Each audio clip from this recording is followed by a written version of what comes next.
कुछ लोग नाराज हैं निश्चित रूप से। कुछ लोगों को हम भी टिकट मांग रहे थे और लोग भी टिकट मांग रहे थे। टिकट मांगना स्वाभाविक है। तो केवल भारतीय जनता पार्टी गुमराह करके तरह तरह के लुभावनी नारे दे करके वो केवल वोट लेना चाहती है। चंदौली में हर घर में 2 से लेकर 4 नौजवान बच्चे पढ़ लिख करके बेरोजगार सड़कों पर घूम रहे हैं। पीडीए ही भारतीय जनता पार्टी का मुकाबला करेगी। चंदौली की जनता ठगा सा महसूस कर रही है और इनके लोग लुभावने नारे का जवाब वो जरूर देगी। नमस्कार, मैं काजल और आप इस वक्त देख रहे हैं जन संदेश टाइम्स। लोकसभा चुनाव 2024 को लेकर सभी राजनीतिक पार्टियों ने अपनी कमर कस ली है। चुनावी सहगर्मी भी बढ़ती नजर आ रही है। ऐसे में सभी राजनीतिक पार्टियों को छोड़कर समाजवादी पार्टी ही सबसे पहले अपने प्रत्याशियों की घोषणा की है। सोमवार को समाजवादी पार्टी ने उम्मीदवारों की दूसरी सूची जारी की है, जिसमें उन्होंने 11 और उम्मीदवारों की घोषणा की है। इस सूची में समाजवादी पार्टी ने कई बार विधायक और मंत्री रह चुके वाराणसी के वीरेंद्र सिंह पर भरोसा जताते हुए उन्हें चंदौली का उम्मीदवार बनाया है। ऐसे में आज इस वक्त हमारे साथ मौजूद है वाराणसी के पूर्व मंत्री वीरेंद्र सिंह जी, जिनसे हम बात करेंगे चुनावी रणनीतियों को लेकर और अन्य मुद्दों पर भी चर्चा करेंगे। वीरेंद्र सिंह जी, सबसे पहले तो आपको बहुत बहुत शुभकामनाएं। आपको उम्मीदवार बनाया गया चंदौली से। सबसे पहले आपसे ये जानना चाहूँगी कि इस बार लोकसभा चुनाव के लिए आपकी क्या रणनीतियाँ रहेंगी? सबसे पहले हम अपने राष्ट्रीय अध्यक्ष जी को धन्यवाद और बधाई दूंगा कि उन्होंने मुझ जैसे छोटे कार्यकर्ता के ऊपर भरोसा किया और हमारी पार्टी के सभी पदाधिकारी, अध्यक्ष सहित जितने भी कार्यकर्ता हैं, उनके साथ मिलकर उनके इस भरोसे के हम लोग कायम रखेंगे और यहाँ से जीत हासिल करेंगे। जैसा कि हम सभी लोग को पता है कि कई बार आप विधायक बन चुके हैं। विधानसभा चुनाव से आपने इलेक्शन लड़ा और जीत भी हासिल की, मंत्री भी रह चुके हैं, लेकिन ये लोकसभा चुनाव ये पहली बार आप लड़ने जा रहे हैं, तो किस प्रकार की तैयारी है? देखिए, चंदौली जनपद एक ऐसा जनपद है जो जहाँ पर किसानों की संख्या अधिक है और खेती मुख्य उसका कार्य है, कृषि प्रधान क्षेत्र है और हम किसान के बेटे हैं। गांव से मेरी पृष्ठभूमि रही है, तो हम ये जानते हैं कि किसानों की कठिनाई क्या है और उसको कैसे दूर किया जा सकता है। राष्ट्रीय अध्यक्ष जी ने एक फार्मूला दिया है कि हमारी पार्टी उन तबकों को लेकर के साथ में मुकाबला करेगी जिसको इस सरकार में न्याय नहीं मिल पाया है। पिछड़े, दलित, अल्पसंख्यक और तमाम वे लोग जो सताए हुए हैं, जिनको न्याय नहीं मिला है, वो चाहे किसी जाति विशेष के हो, वो सब लोगों को गठजोड़ करके एक गठबंधन बनाया है जिसको हम पीडीए के नाम से जानते हैं और पीडीए ही भारतीय जनता पार्टी का मुकाबला करेगी। पीडीए आज एकजुट होकर के भारतीय जनता को परास्त करने की स्थिति में है। जैसा कि अभी आपने पीडीए की चर्चा की, तो अखिलेश यादव जो है वो लगातार हमेशा पीडीए की चर्चा करते हैं और समर्थन देते हैं, लेकिन जब कल आपके नाम की घोषणा की गई तो पार्टी के कुछ कार्यकर्ता इस पर नाराजगी व्यक्त करते हैं, तो इसको आप किस प्रकार से देखेंगे, किस प्रकार से उनका समर्थन हासिल करेंगे? आपने 11 की सूची जो देखी है या उससे पहले 16 की सूची देखी है,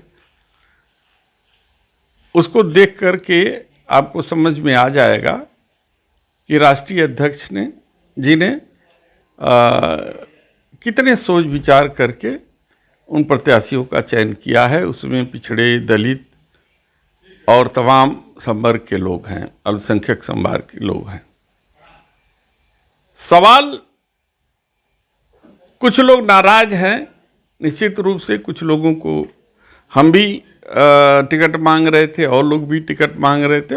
टिकट मांगना स्वाभाविक है। जब तो टिकट नहीं मिलता है तो नाराज होना भी स्वाभाविक है। वो हमारे दल के लोग हैं और हमारे साथी हैं। हम मिलकर के इन सारी चीज़ों को ख़त्म कर लेंगे और एकजुट होकर के हम भारतीय जनता पार्टी का मुकाबला करेंगे। जिस प्रकार से 2014 और 19 में भाजपा की सरकार बनी, तो अब 2024 को आप किस प्रकार से देखते हैं? देखिए, 2014 में पहली बार वर्तमान जो सांसद हैं वो चुन के आए, शिक्षा मंत्री बने। लोगों को बड़ी अपेक्षा रही कि शिक्षा के क्षेत्र में चंदौली में काम होगा, लेकिन शिक्षा के क्षेत्र में क्या काम हुआ ये चंदौली के लोगों ने देखा। सबसे बड़ी समस्या वहाँ की है बेरोजगारी की। चंदौली में हर घर में 2 से लेकर 4 नौजवान बच्चे पढ़ लिख करके बेरोजगार सड़कों पर घूम रहे हैं, लेकिन रोजगार के क्षेत्र में वर्तमान सांसद ने कोई काम नहीं किया। दूसरी बार भारी उद्योग के मंत्री बने। इससे बड़ा मंत्रालय रोजगार देने का कोई नहीं हो सकता, लेकिन एक छोटा सा भी उद्योग चंदौली की धरती पर नहीं लगा। ये कह नहीं सकते कि किसी व्यक्ति को हमने रोजगार दिया। तो चंदौली की जनता ठगा सा महसूस कर रही है और इनके लोग लुभावने नारे का जवाब वो जरूर देगी। जहाँ तक पीडीए का सवाल है, नीति का सवाल है, नियत का सवाल है, भारतीय जनता पार्टी की नियत उन गरीबों के प्रति ठीक नहीं है, क्योंकि उन्हें शिक्षा के क्षेत्र में नहीं काम किया। यदि उनका मानना है कि यदि गरीब शिक्षित हो जाएगा तो अपने अधिकारों को जानेगा, और जब अपने अधिकारों को जानेगा तो उसकी मांग करेगा जो भारतीय जनता पार्टी को बर्दाश्त नहीं है। जाति जनगणना की बात हमारे राष्ट्रीय अध्यक्ष जी ने उठाई। वो नहीं चाहते हैं कि जाति जनगणना हो, क्योंकि जाति जनगणना होगी तो अपनी ताकत का एहसास जो है पिछड़े और अति पिछड़े, अल्पसंख्यक और गरीब को हो जाएगा और देश के संसाधनों में वो अपनी हिस्सेदारी की मांग करेगा। तो केवल भारतीय जनता पार्टी गुमराह करके, तरह तरह के लुभावनी नारे दे करके वो केवल वोट लेना चाहती है। बाकी किसी के कठिनाइयों को दूर करने का काम भारतीय जनता पार्टी नहीं करती है। इसलिए अब जनता सजग है, उनके मायावी वादों में नहीं उलझने वाली है और आने वाले समय में पीडीए के माध्यम से एकजुट होकर के उसका मुकाबला करेंगे। खबर ये भी आ रही है कि अब यूपी में समाजवादी पार्टी और कांग्रेस गठबंधन नहीं होगा, वो अलग अलग चुनाव लड़ेंगे। तो ये आगामी चुनाव पे कितना इसका प्रभाव देखने को मिलेगा? इस तरीके की खबर हमको नहीं पता है। ये राष्ट्रीय मुद्दा है और राष्ट्रीय अध्यक्ष ही उसको अच्छी तरीके से जवाब आपको दे सकते हैं। आपको क्या लगता है कि जब 2017 में कांग्रेस और सपा का गठबंधन हुआ था, जैसा कि आपने बताया है कि इस तरह की खबर आपको नहीं मिली, लेकिन क्या अगर ये गठबंधन नहीं होगा, दोनों पार्टियां अलग अलग चुनाव लड़ेंगी, तो क्या 2017 के परिणाम को देखते हुए इस प्रकार के निर्णय लिए गए हैं?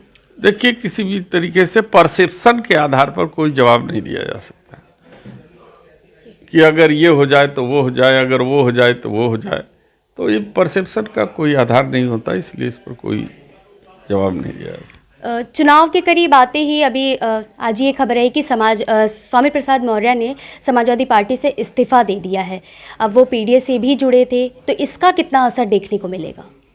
देखिए, पीडीए किसी व्यक्ति से नहीं है, पीडीए समाज से है, गरीब से है, अल्पसंख्यक से है।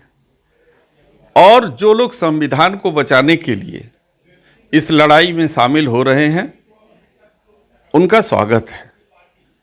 संविधान बचाने की जरूरत है। संविधान बाबा भीमराव अम्बेडकर साहब ने जो आम आदमी को दिया है एक हथियार के रूप में, वो उनका सुरक्षा कवच है। संविधान ही उनको आरक्षण देता है और भारतीय जनता पार्टी संविधान को खत्म करना चाहती है। इसलिए जो संविधान बचाने के पक्ष में है, जो गरीबों को न्याय दिलाने के पक्ष में है, वो पीडीए के साथ है। बाकी जो नहीं चाहते हैं वो नहीं चाहते। एक आखिरी सवाल ये कि भारतीय जनता पार्टी अगर महेंद्र नाथ पांडे को चंदौली में टिकट देती है तो कितनी कांटे की टक्कर होगी, क्योंकि महेंद्र नाथ पांडे इस वक्त केंद्रीय मंत्री भी हैं वर्तमान में और 2 बार चंदौली से सांसद भी रह चुके हैं। भाई मैंने तो आपको बता दिया, पहली बार जनता ने जिताया, जनता से माफ़ी मांगे कि हम अगली बार काम करेंगे, लेकिन दूसरी बार भी जब जिता दिया, भारी उद्योग मंत्रालय भी रहा, शिक्षा मंत्रालय रहा, तो जनता देख रही है कि शिक्षा के क्षेत्र में क्या काम कर किए। गांव की सड़कों की स्थिति जा कर के देख लीजिए, जो है गांव में जो बिजली की स्थिति है उसको जाके देख लीजिए, चिकित्सालय की स्थिति देख लीजिए। अगर सुदूर गांव में कोई इमरजेंसी आती है तो कोई ऐसा अस्पताल नहीं है जिसे जीवन रक्षा किया जा सके। ये काम तो सांसद का है, लेकिन उन्होंने अपने वादों पे खरे नहीं उतरे, इसलिए जनता देख रही है। इसके विपरीत समाजवादी पार्टी ने पुलिस व्यवस्था के तहत 100 डायल लागू किया और इतना एक्टिव था कि जो है 100 डायल करते ही पुलिस पहुंचती थी और न्याय करती थी। 108 एम्बुलेंस नंबर डायल करने पर सेवा उपलब्ध हो जाती थी। तो ये सब जो ज़मीनी है, कन्या विद्याधन दिया, वो बेरोजगारी भत्ता दिया, लैपटॉप दिया पढ़ने के लिए टेक्निकल लोगों को, तो जितना काम माननीय समाजवादी पार्टी ने दिया, माननीय मुलायम सिंह जी ने दिया, अखिलेश यादव ने जितना काम किया, वो केवल नकल कर रहे हैं, नकल करने का प्रयास करते हैं, नकल भी नहीं करते। आज लखनऊ में चले जाइए, जो विकास है वो माननीय अखिलेश जी के समय का है। इसके बाद विकास नाम की कोई चीज़ नहीं है। किसान जो है कि अपने खेतों से नंदी भगवान को हाँकते हाँकते पसीना छूट जा रहा है, परेशान है। तो ऐसी परिस्थितियों को किसान महसूस कर रहा है, उसका जवाब आने वाले समय में देगा। धन्यवाद।